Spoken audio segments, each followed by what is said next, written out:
मंच पर उपस्थित मेरे मित्र द्वय, एक तो इनमें से आपके विश्वविद्यालय के कुलपति हैं प्रिय दीपक जी, और मेरे मित्र श्री ब्रजेश राजपूत जी, और यहाँ पर उपस्थित मेरी ज़िंदगी की राह में कंधे से कंधा मिलाकर चलने वाले नौजवान साथियों। यहाँ पर स्त्रियाँ भी हैं, पुरुष भी हैं, कुछ बाल वाले हैं, कुछ बिना बाल वाले हैं। कुछ लोगों ने अपने सफ़ेद बालों को हिजाब से छिपाया हुआ है, काला किया हुआ है। तो ये जो चीज़ है, इसलिए मैं बड़ा सुरक्षित चल रहा हूँ कि मैंने कहा कि नौजवान साथी, क्योंकि साथी एक ऐसा शब्द है जो स्त्री और पुरुष के बीच का भेद मिटा देता है। तो अलग से आपको संबोधित करने की आवश्यकता नहीं पड़ती। और नौजवानी, जिसे हम कहते हैं नौजवान,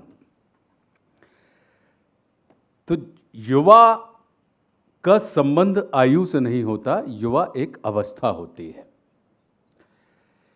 यानी जिस व्यक्ति के अंदर अपने पुत्र के पैर में भी जूते पहनाने की क्षमता हो और अपने पिता के पैर में भी जूते पहनाने की क्षमता हो, ऐसी क्षमता वाले व्यक्ति को आप युवा कहते हैं।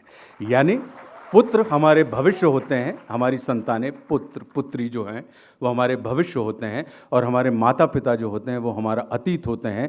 यानी अतीत और वर्तमान को जो आज सहेज कर संभालने की क्षमता रखता हो, उसी अवस्था वाले को युवा कहते हैं। तो आप और सब जिनमें भी ये क्षमता है, उनका आयु से कहीं कोई संबंध नहीं है। आप भले ही 60 साल के हों, 65 साल के हों, लेकिन आप मेरी दृष्टि में युवा की श्रेणी में आते हैं। तो आप सभी युवा साथियों को मैं नमस्कार करता हूं, प्रणाम करता हूं। मुझसे कहा गया कि अभिनय के बारे में थोड़ा सा मैं अपने आप को अपनी जो समझ है हमारी वो मैं आप लोगों के साथ साझा कर लूं। तो सबसे पहले तो इस पूरी की पूरी प्रकृति को अपन कला की दृष्टि से रख देते हैं कि ये कला होती है। लेकिन अब ये कला क्या है? कला कहते किसको है? कला तो हमारी और आपकी सबकी वृत्ति है, प्रवृत्ति है। अगर नहीं होती तो फिर ऐसा क्यों कहा जाता कि पता लगा कि कुलपति जी के दफ्तर में एक प्रोफेसर साहब आए जो कम काम करते हैं, लेकिन ज़्यादा काम करने वाले पवित्र जी ने कहा कि यार देखो, उसको डांट नहीं पड़ती, कितना कलाकार आदमी है, वो सेटिंग करके चल रहा है। अपन कह देते हैं कि भाई कला है। फिर पता लगा कि भैया उनके पॉकेट में पैसे नहीं थे यार, लेकिन देखो यार, उसने फिल्म सिनेमा देख लिया फ्री में, कितना कलाकार आदमी है, अपन कह देते हैं। फिर पता लगा कि किसी ने किसी से, जैसा कि पिल्लई साहब यहाँ पे बता रहे थे, कुछ प्रेम प्रसंग की बात चल रही थी। पता लगा कि किसी की कोई गर्लफ्रेंड है या किसी का कोई बॉयफ्रेंड है और उसके दोस्त ने उसके साथ दोस्ती कर ली, तो पता लगा कितना कलाकार आदमी है यार ये। तो इस नाते कला कोई ऐसी चीज नहीं है, कला एक ऐसी चीज है जो बाय डिफॉल्ट हम में और आप में सबके अंदर मौजूद है। अब उसको कलाकार अपन कह दें कि हम जैसे लोग हो गए जिन्होंने उस कलाकारी को जीविका का साधन बना लिया। तो अब हम कलाकार से कलाजीवी की प्रकृति में आ गए कि अब हम कलाजीवी हैं। क्यों? क्योंकि कला का व्यापार करके, कला का व्यवसाय करके हम उसके माध्यम से अपना जीविकोपार्जन करते हैं। तो हम हो गए कलाकार से कलाजीवी। लेकिन ये कलाकार है क्या? तो जो निराकार को साकार कर दे उसको आप कलाकार कहते हैं। अब निराकार को साकार कर दे मतलब हम थोड़ा सा, भैया चूंकि हमारे गुरुजनों ने हमको बहुत सरलता से और हिज्ज जमा जमा के समझाया है, इसलिए हम हिज्ज जमा जमा के समझाने में विश्वास रखते हैं कि चाहे एक कील ठुके, लेकिन वो इतनी भरोसी की ठुके कि उसके ऊपर आप पूरे घर के कपड़े लटका दो, लेकिन वो कील ना गिरे। तो इसलिए मैं क्षमा चाहता हूँ। हो सकता है कि कुछ लोगों को मैं दीर्घ सूत्री लगूं, लेकिन इसमें मुझे कोई ऐतराज़ नहीं है। वो समस्या किसकी हो सकती है? उसकी जो ये सोच रहा है कि हम दीर्घ सूत्री हैं। तो दूसरे की समस्या के बारे में मुझे चिंतन करने की कतई कोई आवश्यकता नहीं। तो निराकार को साकार करने मतलब, अगर हम आपसे पूछें कि प्रेम कैसा होता है, तो क्या आप परिभाषित कर सकते हैं? कर सकते हैं? अगर हम आपसे कहें कि क्रोध कैसा होता है, आप परिभाषित कर सकते हैं? हम आपसे पूछें कि भैया मीठा कैसा होता है, मीठे की परिभाषा बताइए, तो आप दुनिया के तमाम साहित्यकारों को लेकर आ जाइए, लेकिन वो मीठे को परिभाषित नहीं कर सकते। तो इसका क्या मतलब हुआ कि ये तमाम जो अनुभूतियां हैं, हम आपसे ये कह सकते हैं कि साहब हम आपको अनुभूत करा सकते हैं लेकिन अभिव्यक्त नहीं कर सकते हैं। प्रेम क्या है, तो ये हम आपको एक्सपीरियंस करा सकते हैं लेकिन एक्सप्रेस नहीं कर सकते हैं। मीठा कैसा होता है भैया, ये गुलगुला खा लो, ये गुड़ खा लो आप, साहब आप अनुभूत कर लें, लेकिन अगर आप हमसे कहें कि इसकी परिभाषा दीजिए तो ये हमारे बस की बात नहीं है। तो कलाकारी का मतलब ही ये होता है कि जो निराकार भावों को साकार कर दे उसको आप क्या कह देते हैं? कलाकार। यानी एक ऐसा भाव जो दिख नहीं रहा था वो आपको दिखने लगे। तो अब आ जाएं अपन जो चर्चा की शुरुआत मैंने की थी कि कला है क्या। तो कला रूपी शब्द को अपन तोड़ देते हैं। ये कहीं कोई शास्त्र में परिभाषा नहीं है, ये हमारी, जैसा कि हमारे प्रिय भाई दीपक जी ने बताया आपको कि हम लोग रॉ और ठेठ देहाती आदमी थे कि पटिया भी, हम पटिया के साथ भी कंफर्टेबल हैं और पटिया पे भी कंफर्टेबल हैं और गद्दा पे भी कंफर्टेबल हैं और सिंहासन पर भी हम कंफर्टेबल हैं। सहजता हमारा व्यक्तित्व का आवश्यक गुण है। यहाँ पे बैठे हुए आपके कुलपति जी हों, हमारे मित्र ब्रजेश हों, एक और हमारी दर्शक दीर्घा में हमारे साथ पढ़ने वाले हमारे मित्र मनोज बैठे हुए हैं, मनोज शर्मा जी, ये हों, ये सब सहज लोग थे कि हर कहीं आपको सहज पाएंगे। तो कला को अपन तोड़ रहे हैं। कल एक ऐसा शब्द है जिसे आप अतीत के लिए भी इस्तेमाल करते हैं और भविष्य के लिए भी, करेक्ट? कि कल आए थे या कल आएंगे, तो मतलब अतीत काल भी हो रहा है उसमें और हमारा भविष्य भी हो रहा है। तो हमारे जीवन में अगर हम भूतकाल और भविष्य काल को बांट लें तो भूतकाल में जो बीत चुका है उसमें और हमारे और आपके जीवन में क्या, मन में क्या चलता रहता है? क्या दुनिया का शक्तिशाली से शक्तिशाली व्यक्ति अपने बीते हुए समय को बदल सकता है? नहीं ना। बदल सकते हैं हम और आप? ये भोपाल में बैठे ना अपन। हाँ, अब कुछ हमें लगा कि नहीं, हम अपने प्रदेश में अपनी राजधानी में बैठे हैं, कुछ अपने जैसे लोगों के बीच बैठे हुए हैं, तो नहीं बदल सकते। तो अतीत में हमारे क्या होते हैं? हमारी ग्लानियां होती हैं, गिल्ट्स, रिग्रेट, करेक्ट? यार ये नहीं करना था, यार ये एक डिसीजन जो हमने लिया अगर वो ना लेते तो। और भविष्य में क्या होता है? चिंताएं, वरीज कि यार अब यहाँ से निकलेंगे माखनलाल यूनिवर्सिटी से तो पता नहीं कौन से संस्थान में हमें काम मिलेगा, क्या हम अपना भविष्य बना पाएंगे या नहीं बना पाएंगे। या पता लगा कि मुख्यमंत्री जी का ये पहली बार मुझे इंटरव्यू लेने का अवसर मिला और सीधा मुख्यमंत्री जी के सामने खड़ा कर दिया, तो क्या पता मैं अपने अखबार के लिए या अपने टेलीविज़न चैनल के लिए मैं ये कर पाऊँगा या कर पाऊँगी या नहीं। ये तमाम चिंताएँ होती हैं, करेक्ट? तो कला क्या हुई और कलाकार क्या हुआ कि जो बीते हुए कल को और आने वाले कल को आज उपस्थित कर दे, ऐसे व्यक्ति को आप क्या कहते हैं, या उस क्षमता वाले व्यक्ति को आप क्या कहते हैं? कलाकार कहते हैं। यानी जो आपको ग्लानि मुक्त कर दे और आपको चिंता मुक्त करके आज यानी वर्तमान में उपस्थित कर दे, ऐसे व्यक्ति को आप क्या कहते हैं?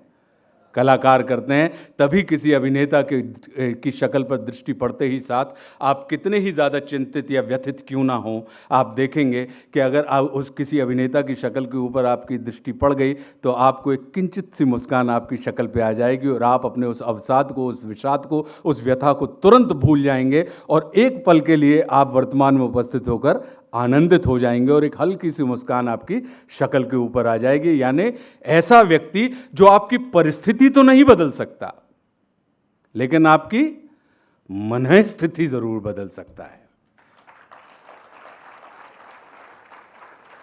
और अपने देश में, अपन तो देहाती लोग हैं, अपने देश में ये कहा जाता है कि भैया मन चंगा तो कटौती में गंगा, यानी परिस्थिति भले ही ना बदल पाए, पूरी की पूरी दुनिया हमारी मन स्थिति पर चलती है। तो मन स्थिति को बदल दीजिए, आप देखेंगे कि परिस्थितियां अपने आप ऑटोमेटिकली बदल गई आपकी और हमारी जिंदगी में।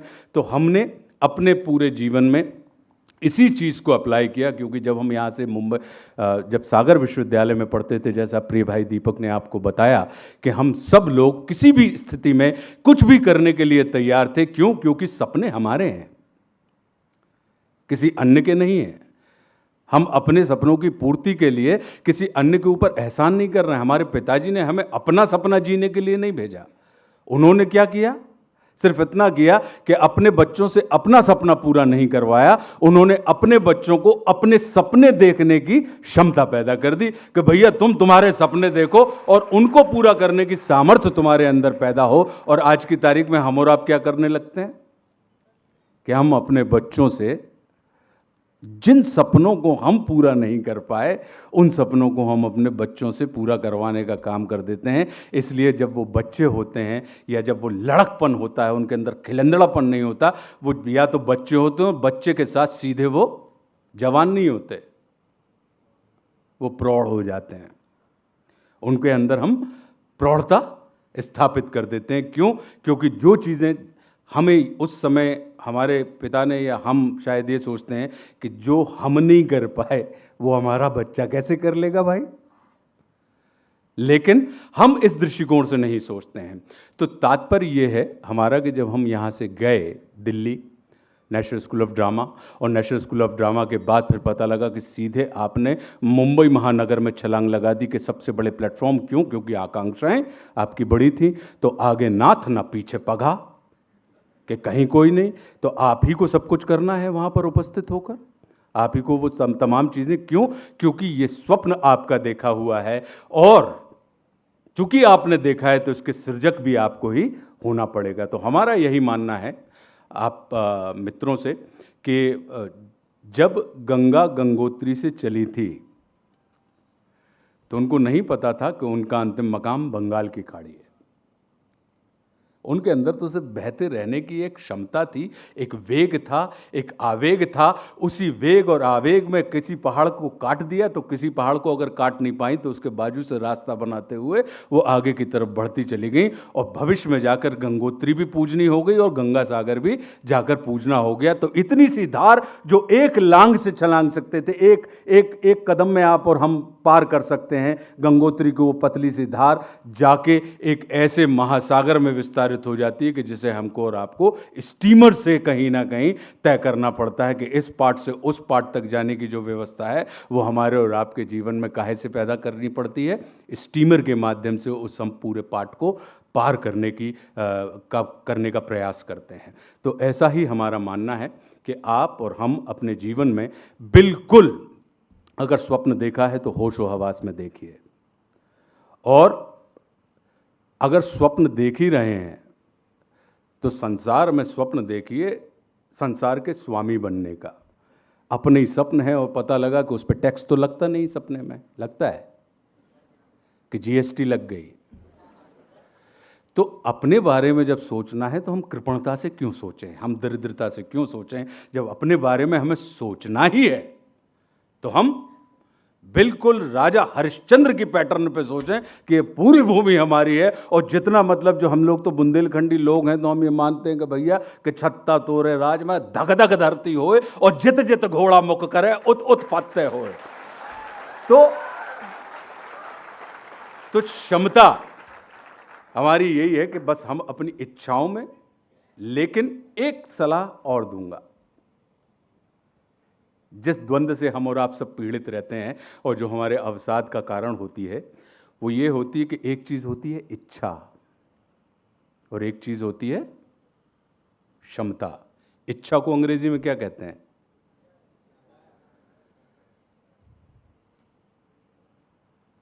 और क्षमता को कैपेसिटी। तो आवश्यक नहीं है कि जिस काम को करने की आपके अंदर इच्छा हो, उस कार्य को करने की आपके अंदर क्षमता भी हो। और ये भी ज़रूरी नहीं है कि जिस कार्य को करने की आपके अंदर क्षमता है उस कार्य को करने की आपके अंदर इच्छा भी हो। तो हमारे बीच में इच्छा और क्षमता के बीच में चलते रहने वाला द्वंद्व ही हमारे अवसाद, हमारे हर्ष, हमारे विषाद का कारण होता है। तो जिस कार्य को करने की इच्छा हो उसे करने की क्षमता पैदा कर लीजिए, अन्यथा जिस कार्य को करने की आपके अंदर क्षमता है उसको करने की इच्छा पैदा कर लीजिए। आप देखेंगे कि फिर आप किसी अन्य के लिए या कोई भी कार्य फिर प्रेशर के रूप में आपके ऊपर काम नहीं करेगा, फिर वो काम भी आपके लिए प्लेजर का निर्माण करने लगेगा। प्रेशर, दबाव और प्रभाव, आप और हम सब क्या चाहते हैं? प्रभाव। लेकिन कुछ पौधे होते हैं जो सूर्य के प्रकाश में फलते नहीं हैं, उनको अंधकार की ज़रूरत होती है। और कुछ पौधे होते हैं, पुष्प होते हैं जिनको अंधकार में नहीं फलते, वो कुम्हला जाते हैं, उनको सूर्य प्रकाश की ज़रूरत होती है। तो हमको और आप, हम और आप सब वैसे ही पुष्प, वैसे ही वृक्षों जैसे हैं। हमें अपनी प्रकृति को पहचानना होगा कि भैया हमारे ऊपर दबाव हमें प्रभावशाली बनाएगा या प्रभाव हमारे ऊपर दबाव का काम करेगा। अपनी उस क्षमता को पहचान लीजिए और आप देखेंगे कि हम और आप जीवन में कहीं ना कहीं हम सफल हों या ना हों, लेकिन हम सुखी ज़रूर रहेंगे। और चूंकि आपका संबंध मीडिया से है, मीडिया का मतलब क्या होता है, पत्रकार का मतलब क्या होता है? एक होता है रिपोर्टर, संवाददाता। क्या संवाददाता को हम पत्रकार कहेंगे? संवाददाता को पत्रकार कह सकते हैं हम? वो तो रिपोर्टिंग कर रहा है कि फला जगह ये घटना घटित हुई, आप साहब हमारी आंखों से देख लीजिए। करेक्ट? तो फिर पत्रकार क्या होगा? वो कौन सी चीज़ होती है कि कोई दीपक तिवारी बन जाता है, कोई ब्रजेश राजपूत बन जाता है, कोई कुलदीप नैयर साहब बन जाते हैं, कोई मनोज शर्मा बन जाते हैं? वो कारण क्या हो? वो क्या चीज़ होती है जो उस पेशे में रहते हुए भी उनको एक ऐसे मकाम पर पहुंचा देती है कि जहां पर लोगों के लिए वो उदाहरण बन जाते हैं? तो वो जो चीज़ मुझे एक शोमैन के तौर पर या एक कलाकार के तौर पर समझ में आती है, वो ये है कि न्यूज़ प्लस व्यूज़ जिनके अंदर होते हैं, न्यूज़ और व्यूज़ का जो ग्रेट कॉम्बिनेशन होते हैं, जो बहुत सुखद संयोग होता है, या जिनके अंदर ये अमृत योग होता है कि वो न्यूज़ के साथ साथ व्यूज़ के भी स्वामी हों, ऐसे व्यक्तियों की आगे चलकर एक निजता बनती है और उनकी एक परंपरा का निर्वाह करने वाले, उनके पीछे पता लगा सैकड़ों की तादाद में फॉलोवर खड़े हो जाते हैं। तो आपको न्यूज़ के साथ साथ आपके व्यूज़, क्योंकि दृष्टि का महत्व है या दृष्टिकोण का? दृष्टि तो हम और आप सबके पास है, लेकिन इन दृष्टि वालों को में से कितनों का नाम हम और आप याद रखते हैं? हम किन का नाम याद रखते हैं? दृष्टिकोण वालों का। तो वो कोण क्या है? दृष्टि का जो कोण है, वो कोण क्या है कि आप किस एंगल से उस चीज को, उस घटना को या उस स्थिति को या उस परिस्थिति को या उस मन स्थिति को देख रहे हैं, और देखने के बाद उसको आप लोगों के सामने सरल करते हुए लोगों के पास ये पॉइंट ऑफ व्यू नहीं रख रहे हैं, आप पॉइंट ऑफ थॉट रख रहे हैं। एक होता है जब पत्रकारिता में मैं उन अभिनेताओं, उन सौभाग्यशाली अभिनेताओं में से हूं जिसको मीडिया के तमाम क्षेत्रों में काम करने का अवसर मिला। भाई सिनेमा हमने किया, छोटे पर्दे पे हमने काम किया, रंगमंच पे हमने काम किया, वेब सीरीज़ हम अब कर रहे हैं, फिर पत्रकारिता एक चीज़ आ जाती है तो हमने जी न्यूज़ के लिए एक हम इंटरव्यू लेने वाला शो किया करते थे निशाने पे, भारत भाग्य विधाता, जो आज की तारीख में डीएनए के रूप में चल रहा है। तो उसके शुरुआती व्यक्तियों में से हम हैं कि जिसमें हम एमिनेंट पर्सनालिटीज़ के एक पत्रकार की हैसियत से इंटरव्यूज़ लिया करते थे। फिर रेडियो के ऊपर रेडियो जॉकी के रूप में हमने काम किया। फिर रह गई थी किताब लिखना, तो हमने कहा भैया अब ये झंझट भी क्यों बची रहने दें। क्यों? क्योंकि या तो आप कोई ऐसा काम करिए जिसके ऊपर सदियों तक लोग लिखते रहें, या कुछ ऐसी चीज़ लिख जाइए जिसे लोग कई सालों तक पढ़ते रहें। तो हमने अपनी जितनी भी, जिसको ये कहा जाता है कि जितने भी क्षेत्र होते हैं मीडिया में, तो इसलिए आप बिल्कुल हमें ये मत मानना कि भैया हम पत्रकारों के बीच में खड़े हैं। पत्रकारों के बीच में मैं पत्रकार की हैसियत से खड़ा हुआ हूँ। जैसे अब ब्रजेश जब हमारा इंटरव्यू लेंगे तो निश्चित रूप से आपको मुझे प्रश्न रोचक हों अगर, तो उत्तर रोचक हो जाता है। रोचक का मतलब एक प्रश्न जो आपके अंदर नए प्रश्नों का सृजन करे और एक उत्तर जो आपके तमाम प्रश्नों का शमन कर दे। अगर ऐसी कोई वार्तालाप हो जाए तो निश्चित रूप से वो हमारे और आपके और सुनने वाले देखने वालों के सबके आनंद का कारण होती है। और हम अक्सर क्या करते हैं कि हम प्रश्नों के ऊपर काम नहीं करते, हम उत्तरों के ऊपर काम करते हैं। या हम प्रश्नों के ऊपर काम नहीं करते तो हम क्या करने लगते हैं, आजकल हम टेलीविजन पे देखते हैं कि हुज्जतें हो रही हैं कि मतलब ऐसा लगता है कि जैसे किसी सीनियर ने जूनियर को बुला लिया हो, अब उसकी रैगिंग होगी। इसलिए क्या हो रहा है, अगर आपने मुझे इंटरव्यू के लिए बुलाया है, इसका मतलब क्या है?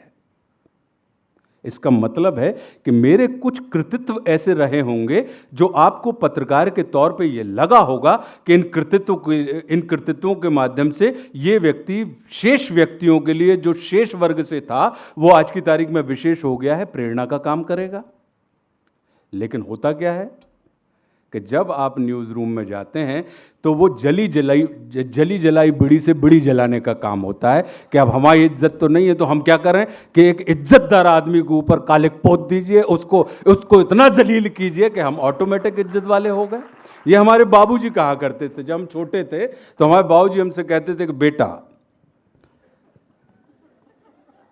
तुम अगर घर में पिट के आए तो हम तुमको घर में पीटेंगे, और अगर बेटा बाहर से तुम्हारी झगड़े की कोई शिकायत आई तो हम तुमको घर में पीटेंगे। तो हमारे अंदर ये हुनर ऑटोमेटिक पैदा हो गया कि तौल के पौलने का, कि हम उसी व्यक्ति से झगड़ते थे जिस व्यक्ति को हम ये श्योर कर सके कि उसको पीटने के बाद हमको पुचकारने का हुनर ऑटोमेटिक आ गया कि पीट भी लो और पुचकार भी लो। उसी की परिणति है ये मौन मुस्कान की मार, कि पीट के पुचकारना।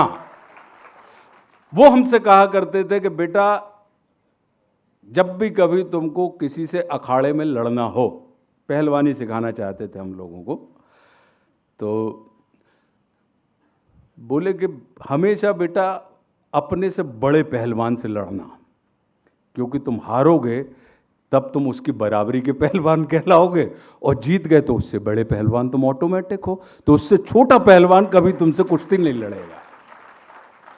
तो अब वो फॉर्मूला आज की तारीख में क्या हो गया कि दीपक जी कुलपति हैं और आशुतोष बिल्कुल सामान्य से व्यक्ति हैं। आशुतोष जानते ही नहीं हैं, लेकिन आशुतोष पता लगा कि किसी एक ऐसे पावरफुल मीडिया हाउस में बैठ गए हैं और उनको इंटरव्यू लेने का दीपक जी का अवसर मिल गया। और मैंने पहले इनको मंडित किया, महिमा मंडित किया कि फला फला व्यक्ति हैं आप, माखनलाल चतुर्वेदी जो विश्वविद्यालय है, पत्रकारिता का विश्वविद्यालय है, उसके कुलपति महोदय हैं। और पता लगा कि राशन पानी लेके हम इनके ऊपर चढ़ गए। तो आपको क्या याद रहेगा कि यार कितना इंटेलिजेंट आदमी है यार, उसने बताओ कुलपति जी की बोलती बंद कर दी। बोलती बंद नहीं करी, कुलपति जी को बोलने का मौका ही नहीं दिया। तो मैं बिल्कुल नहीं चाहता, मेरा ये मानना है कि पत्रकारिता जो होता है वो इज्जत का काम होता है, हुज्जत का काम नहीं होता। जिस पल आप हुज्जतें करेंगे, जब हम और आप किसी के साथ हुज्जत करने लगते हैं, क्योंकि पत्रकारिता को अगर हम पांचवा स्तंभ कहते हैं तो क्या कारण रहा होगा हमारे बुजुर्गों का, हमारे पूर्वजों का, हमारे मनीषियों का, कि उन्होंने कहा कि साहब पत्रकारिता जो है वो समाज का चौथा स्तंभ है। चौथा स्तंभ हम कहते हैं तो क्यों कहते हैं लोकतंत्र में? कि कहीं ना कहीं सूचना का संबंध ज्ञान से नहीं होता। वेल इन्फॉर्म्ड व्यक्ति वेल नॉलेजेबल की श्रेणी में नहीं आता, लेकिन ये ज़रूर है कि सूचनाएं ज्ञान के अर्जन में बहुत बड़ा योगदान अदा करती हैं। लेकिन आज की तारीख में हमने क्या कर दिया, हम हैं तो स्टोर कीपर, स्टोर कीपर मतलब जहां पे डाटा रखा हुआ है, डेटा रखा हुआ है। आपने डेटा वो क्यों बाबर कब आया था sir? 1526। See how intelligent this man is. वो सिर्फ डेटा फीड किए हुए है, करेक्ट। और हमने उस डेटा को, इंफॉर्मेशन को क्या मान लिया? ज्ञान के प्रतीक के रूप में मान लिया, और हम उसी को, सूचनाओं को ही ज्ञान मान के उससे लौंकने चौंकने चमकने लगे, और एकदम से नतमस्तक होकर उनके सामने भाई साहब प्रणाम, या दीदी नमस्ते, या मैम आपका आशीर्वाद बना रहे। ये तमाम प्रक्रिया में हम और आप लग गए हैं। तो मेरी आप सबसे यही सलाह है कि हम और आप सब इज्जतदार लोग हैं। इस संसार में जब हम और आप जन्म लेते हैं तो आपको पता है कि हमारा, आपका, सबका जन्म कैसे हुआ?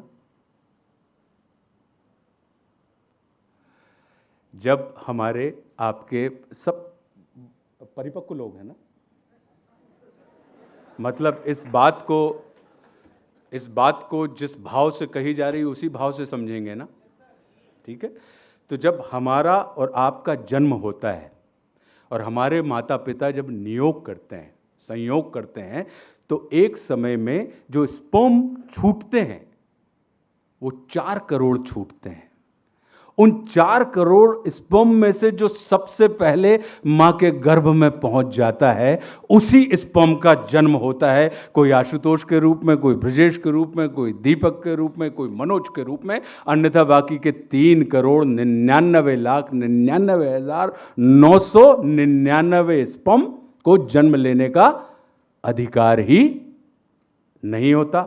तो इसका मतलब क्या हुआ कि हमारे जन्म की पात्रता ही विजय है, कि हमने अपने जैसे या अपने से अलग 4 करोड़ लोगों को पराजित किया है, और उनको परास्त करने के बाद उस पहली दौड़ में हम प्रथम आए थे, तभी हमको जन्म लेने का अवसर मिला।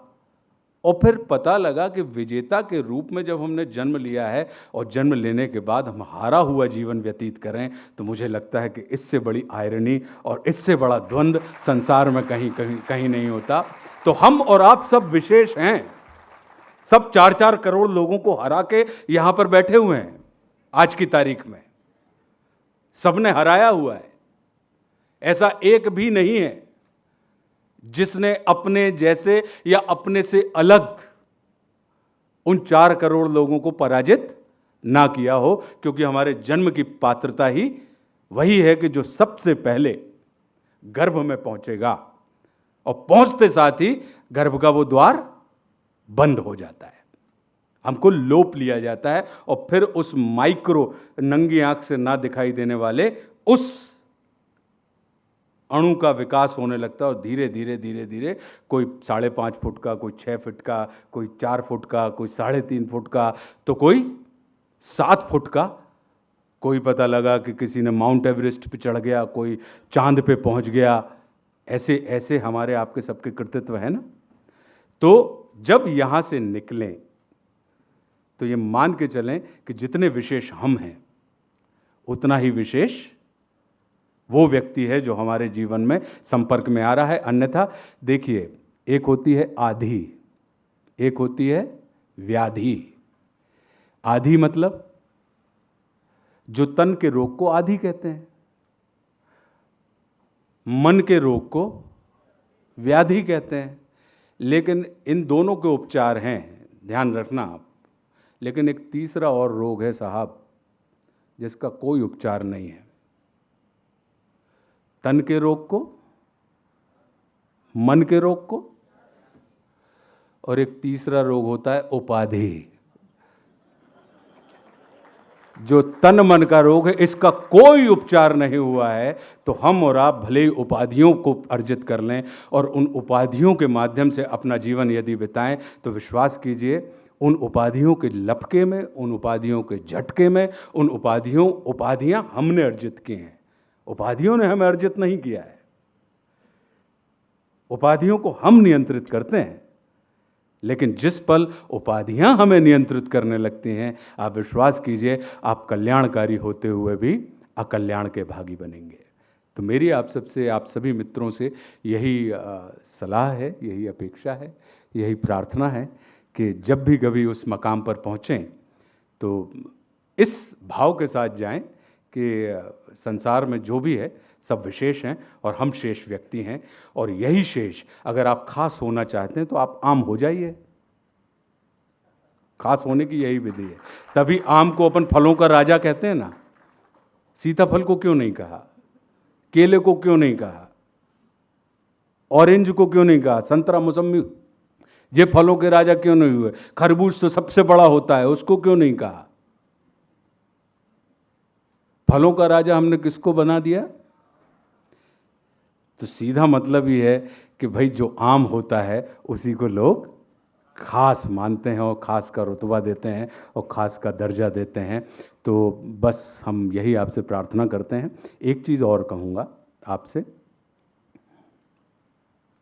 हम या तो उस शक्ति में विश्वास रखते हैं या इस शक्ति में विश्वास रखते हैं। करेक्ट? वहाँ कौन है? ईश्वर, परमात्मा। और यहाँ कौन है? आत्मा। मतलब वहाँ ईश्वर है और यहाँ नश्वर है। करेक्ट? तो सफलता प्राप्ति के दो मंत्र हैं साहब। एक होती है प्रार्थना और दूसरी होती है प्रशंसा। हम ये दोनों ही अप्लाई करते हैं, लेकिन हम गलत पाना गलत नट में फिट करते हैं, इसलिए नट नहीं खुलता। उसको प्रार्थना पसंद है और इनको प्रशंसा। हम क्या करते हैं, उसकी तो प्रशंसा करने लगते हैं और इनसे, तो इसलिए हम ये दोनों सूत्र अप्लाई करते हैं और इसके बाद भी हमें अपना इच्छित परिणाम नहीं मिलता है। तो आपसे यही है कि प्रार्थना अगर करनी है तो उनसे करना, इनसे मत करना। और प्रशंसा अगर करनी है तो उसकी मत करना, इनकी करना। तो आप देखेंगे कि आपका जो भी इच्छित लक्ष्य होगा उसे आप प्राप्त कर लेंगे। अब आप कहेंगे कि प्रशंसा क्या, प्रशंसा और चापलूसी में अंतर क्या होता है? चापलूसी मत करना। प्रशंसा और चापलूसी के भाव को भी समझ लें। हम चूंकि अभिनेता हैं इसलिए भावों का व्यापार है हमारा, भावों का व्यवसाय है, इसलिए हम थोड़ा बहुत आपके साथ अपने उन अनुभवों को बांट रहे हैं एक अभिनेता के रूप में। ये पूरा अभिनय की क्लास है भैया।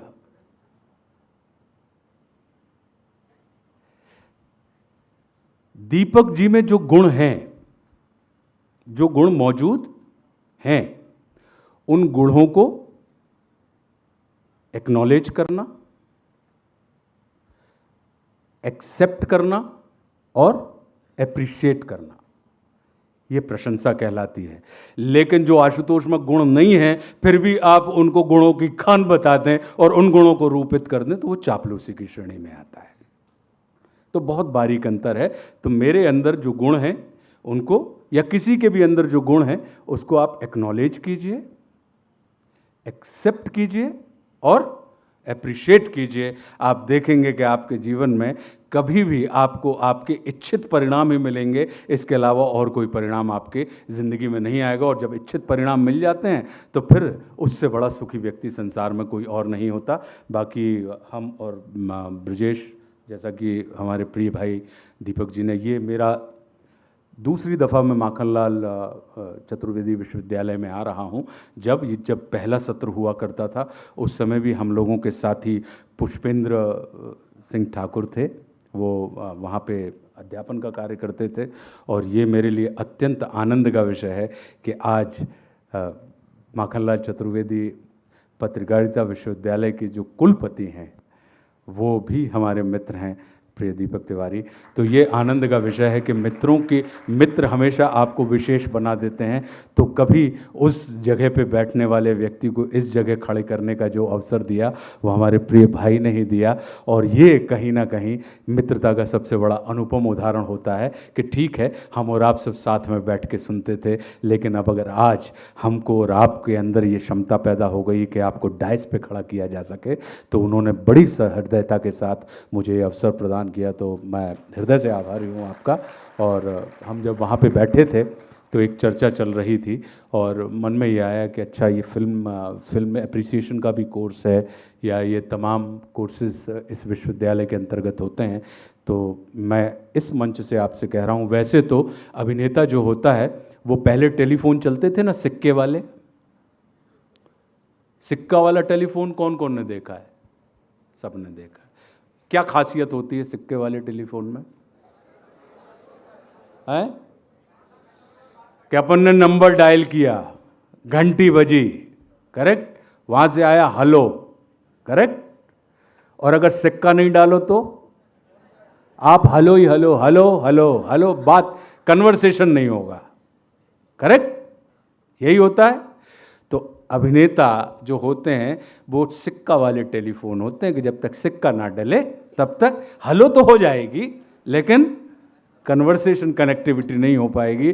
तो मैंने इनसे कहा कि भाई आप मुझे सिक्का वाला टेलीफोन नहीं, माखनलाल विश्वविद्यालय के लिए जो मैं हूँ वो आपके ही बीच का एक विद्यार्थी आप मुझे मान लें, सहपाठी मान लें, सहयोगी मान लें, मित्र मान लें, बड़ा भाई मान लें, अपरिचित मान लें या एक सज्जन मान लें, जो भी मानना हो, जिसको अपनी अपनी दृष्टि के हिसाब से वो मान ले। हम आपके लिए सहज सर्वदा उपलब्ध हैं। बस इतना है कि जब भी हमारे पास जब भी जो समय होगा और हमारे और आपके बीच में संयोग बनाने की जैसी व्यवस्था बनेगी हमारी, क्योंकि हमारा जो लालच है वो यही है कि मैं मध्य प्रदेश को भारत की सांस्कृतिक राजधानी के रूप में देखता हूं कि जैसे संपूर्ण विश्व अगर समाप्त हो जाए और सिर्फ भारत बचा रहे तो भारत विश्व का बीज पुंज है। आप भारत से संपूर्ण विश्व का नया सृजन कर सकते हैं क्योंकि तमाम संस्कृतियां, तमाम व्यवस्थाएं, तमाम स्वाद, तमाम वर्ग, तमाम वर्ण भारत के अंदर एक साथ मौजूद हैं। तो भारत क्या है? विश्व का पॉकेट एडिशन, ठीक। तो ऐसे ही भारत का जो बीज पुंज है वो मध्य प्रदेश है। आप मध्य प्रदेश को भारत की प्रतिछवि आप मध्य प्रदेश के अंदर देख सकते हैं कि मध्य प्रदेश के अंदर वो तमाम विविधता आपको देखने मिल जाएगी, चाहे वो स्वाद की विविधता हो, संस्कार की व्यवस्था हो, चाहे वो शिक्षा की विविधता हो, चाहे वो वर्ग और वर्ण की विविधता हो। तो इस नाते मुझे बड़ा आनंद मिलता है कि जब भी कभी मध्य प्रदेश के अंदर कोई गतिविधि होती है या मध्य प्रदेश से लोग प्रशिक्षित होकर निकलते हैं तो मुझे बहुत सुख मिलता है। तो इस नाते ये मतलब आपके ऊपर उपकार नहीं होगा, ये मैं अपने ही सुख का सृजन करूंगा। तो मैं सदैव उपलब्ध हूं। तो आपको जब भी लगे तो मुझे बताइएगा और मुझे बड़ी प्रसन्नता होगी। जय हिंद, जय भारत। धन्यवाद।